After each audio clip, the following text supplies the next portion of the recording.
వృషాకపిః అధర్మముచే మునిగియున్న భూమిని వరాహావతారమెత్తి ఉద్ధరించినవాడు. అమేయాత్మ అపరిమిత స్వరూపము గలవాడు. సర్వయోగ వినిసృతః సర్వవిధములైన సాంగత్యముల నుండి విడిపడినవాడు. వసుః సర్వభూతములయందు వసించువాడు. వసుమనాః పరిశుద్ధమైన మనస్సు గలవాడు. సత్యః సత్యస్వరూపుడు. సమాత్మాః సర్వప్రాణులయందు సమముగా వర్తించువాడు.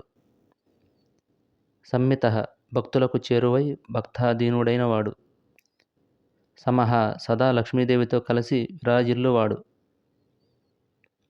అమోఘః భక్తుల స్తుతులను ఆలకించి ఫలములనొసగువాడు. పుండరీకాక్షః భక్తుల హృదయ పద్మమున దర్శనీయుడైనవాడు పద్మనయనుడు. వృషకర్మ ధర్మకార్యములు నిర్వర్తించువాడు. వృషాకృతి ధర్మమే తన స్వరూపముగా కలవాడు. రుద్రః దుఃఖమును లేదా దుఃఖ కారణమును పారద్రోలువాడు. బహుశిరాః అనేక శిరములు కలవాడు. బభ్రుః లోకములను భరించువాడు. విశ్వయోనిః విశ్వమునకు కారణమైనవాడు. శుచిశ్రవాః శుభప్రదమై శ్రవణము చేయదగిన దివ్యనామములు కలిగినవాడు. అమృతః మరణము లేనివాడు. శాశ్వతస్థాణుః నిత్యుడై నిశ్చలుడైనవాడు. వరారోహః జ్ఞానగమ్యమైనవాడు. మహాతపాః మహాద్భుత జ్ఞానము కలవాడు. సర్వగః సర్వత్రా వ్యాపించి యున్నవాడు.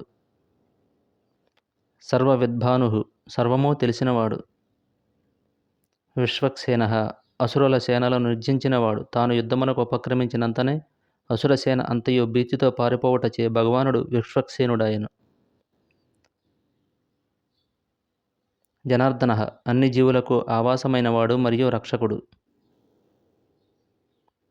వేదః మోక్షదాయకమైన జ్ఞానమును ప్రసాదించు వేదము తన స్వరూపముగా కలవాడు.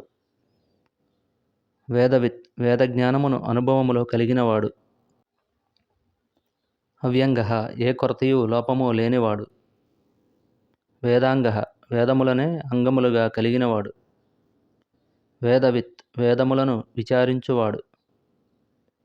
కవిః సర్వద్రష్ట అయినవాడు.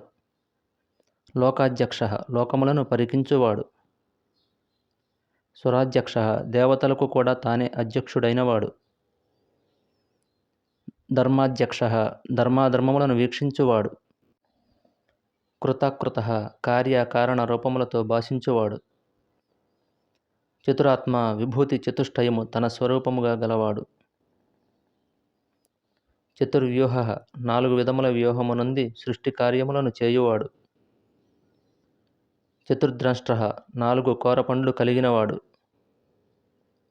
చతుర్భుజః నాలుగు భుజములు కలిగినవాడు. భ్రాజిష్ణుః అద్వయ ప్రకాశరూపుడు. భోజనః భోజ్యరూపమైనవాడు. భోక్తాః ప్రకృతిలోని సర్వమును అనుభవించు పురుషుడు.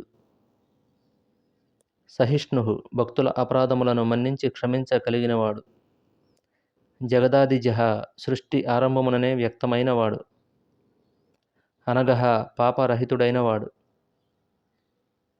విజయః ఆత్మజ్ఞానముతో వైరాగ్య సంపన్నుడై శ్రేష్టమైన జయము నొందువాడు. జేతాః సదా జయము నొందువాడు. విశ్వయోనిః విశ్వమునకు కారణభూతమైనవాడు. పునర్వసుః పదే పదే క్షేత్రజ్ఞుని రూపమున ఉపాధులనాశ్రయించువాడు. ఉపేంద్రః ఇంద్రునికి పైనుండువాడు. వామనః చక్కగా సేవించదగినవాడు. ప్రాంశుః ఉన్నతమైన శరీరము గలవాడు. అమోఘః వ్యర్థము కాని పనులు గలవాడు. శుచిః తన దరిచేరు భక్తులను పవిత్రము చేయువాడు. ఊర్జితః మహాబలవంతుడు. అతీంద్రః ఇంద్రుని అతిక్రమించినవాడు. సంగ్రహః ప్రళయకాలమున సమస్తమును ఒక్కచోటికి సంగ్రహించువాడు. సర్గః సృష్టియు సృష్టి కారణమును అయినవాడు. ధృతాత్మ తనపై తాను ఆధారపడినవాడు. నియమః జీవులను వారి వారి కార్యములలో నియమింపజేయువాడు. యమః లోపల నుండి నడిపించువాడు. వేద్యః సర్వులచేత తెలుసుకొనదగినవాడు. వైద్యః సమస్త విద్యలకు నిలయమైనవాడు. సదాయోగి నిత్యము స్వస్వరూపమునందు విరాజిల్లువాడు. వీరః ధర్మరక్షణ నిమిత్తము వీరులైన అసురులను వధించినవాడు. మాధవః అర్హులగు వారికి ఆత్మజ్ఞానమును ప్రసాదించువాడు. మధుః భక్తులకు మధురమైన మకరందము వంటివాడు. అతీంద్రియః ఇంద్రియముల ద్వారా గ్రహించుటకు వీలులేనివాడు.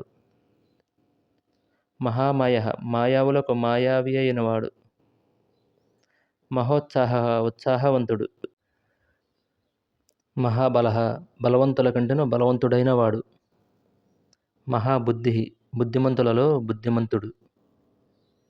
మహావీర్యః బ్రహ్మాండములను సృష్టించి పోషించి లయింపచేయు శక్తి సామర్థ్యములను కలిగియున్నవాడు. మహాశక్తిః మహిమాన్విత శక్తిపరుడైనవాడు. మహాద్యుతిః గొప్ప ప్రకాశము అయినవాడు. అనిర్దేశ్య వపుః నిర్దేశించుటకు నిర్ణయించుటకు వీలు కానివాడు. శ్రీమాన్ శుభప్రదుడు. అమేయాత్మ ఊహించుటకు వీలులేని మేధా సంపత్తి కలిగినవాడు. మహాద్రిదృక్ మందర గోవర్ధన పర్వతములను అవలేలగా ఎత్తినవాడు. మహేశ్వాసః శారంగమును గొప్ప ధనువును ధరించినవాడు. మహీభర్తాః భూదేవికి భర్తయై రక్షకుడైనవాడు. శ్రీనివాసః శ్రీ మహాలక్ష్మికి నివాస స్థానమైనవాడు. సతాంగతిః సత్పురుషులకు పరమగతి అయినవాడు. అనిరుద్ధః మరొకరు ఎదిరించువారు లేనివాడు. సురానందః దేవతలకు ఆనందము నొసంగువాడు. గోవిందః గోవులను రక్షించువాడు. గోవిదాంపతిః వాగ్విదులు వేద విధులైన వారికి ప్రభువైనవాడు. మరీచిః తేజోవంతులలో తేజోవంతుడైనవాడు. దమనః తమకు అప్పగించబడిన బాధ్యతల నుండి తప్పిపోవు వారిని శిక్షించువాడు. హంసః నేను అతడే అహం బ్రహ్మాస్మి. సుపర్ణః అందమైన రెక్కలు గలవాడు. భుజగోత్తమః భుజంగములలో ఉత్తముడు. హిరణ్యనాభః బ్రహ్మకు పుట్టుకనిచ్చిన బంగారు బొడ్డుగల సర్వోత్తముడు. సుతపః చక్కటి తపమాచరించువాడు. పద్మనాభః హృదయ పద్మ మధ్యమున భాషించువాడు. ప్రజాపతి అనంత జీవకోటికి ప్రభువైనవాడు. అమృత్యుః మరణము గాని మరణ కారణము గాని లేనివాడు. సర్వదృక్ తన సహజ జ్ఞానముచే ప్రాణులు చేసినది చేయునది అంతయు చూచుచుండువాడు. సింహః సింహము పాపములను నశింపచేయువాడు.